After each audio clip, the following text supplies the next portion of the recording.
อ้ยผู้สาวงาม2คนนี่กินยังเด้กินอันเลยใน2สาวนี่ฮะเบิ่งดู หอบเด็ดส้มบ่ คือผู้งามเนี่ยมานั่งลมผู้สาว2คนนี่มาสบายดีเลยสบายดีอันน้องสาว สร้างหัวในยังขั้นหัวอยู่คือเก่าแค่สิบาทจังเลย สบายดีสาวนี่ก่อนสบายดี สบายดี ซื้อยังไอ้ท่ามไปดูซื้อยังเนาะ ซื้อใส่ ซื้อสาวคำไส้ปะ แม่ เป็นไงเด้อยังตอนนี้ยังเหียนอยู่ไว้หรือว่าเหียนจบแล้วเนาะ ยังเฮียนอยู่ ยังเหียนอยู่ก็เลยเหียนอยู่ไส บ่บอก บ่บอกอีกเนาะสาวคำไส้เหียนอยู่ไสแต่เราบ่บอก แม่ อายุจักปีแล้วนี่ ถ้าเอ็ด 21หรือ21โสดปะ โสด โสดยังบ่มีคู่แฟนมันบ่ แม่ยังบ่มีแฟน เอาบ่เว้าอันต่างแดนน่ะเอาบ่โอ้ย ค่ะ 2สาว3สาวมานั่งยอก2 3สาวน้อยนี่ เชื่อเลยวันนี้ กินโสมมาเด้อนี่เอิ้นโสมมากเด้อเบิ่งดิดู อ่านยม มากมึงโยมบ่โอ้เจียวนี่ตั้มเองบ่นี่ผู้ใดตั้ม2สาวเจ้านี่ผู้ใดตั้มน้องตั้มบ่น้องตั้มบ่ แม่ อ๋ออุ้ยกองปินแต่ในมือไปโรงเรียนแม่นบ่ บ้าน อืม มันกินเรื่องใหญ่ เข้าอันนั้น แต่ว่าเรื่องกินนี่เก่งเนาะ เข้าตัวเอสเอ็นเลย อ๋อน้องคำใสอายุ21ปีแต่ว่ายังบ่มีแฟนโสด โสด ถ้าผู้เว้าอันไทยเว้าอเมริกามาจีบนี่มักบ่ มัก มักปาโทบ่ดี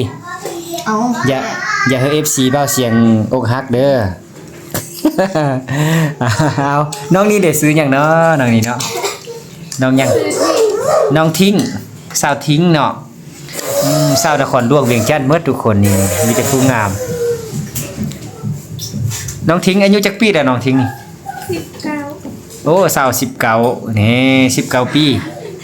โสดว่าหรือว่ามีแฟนแล้ว โสด โสดโอ้ยสาวนครหลวงนี่มีแต่โสดเด้อทุกคน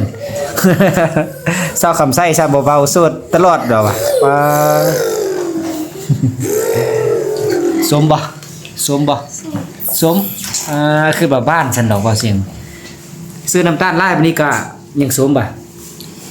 อันนี้แจ้วมันบ่โอ้น้ำลายแตกเลยนี่เอาสาวคำไส้ไปกันเลยแล้ว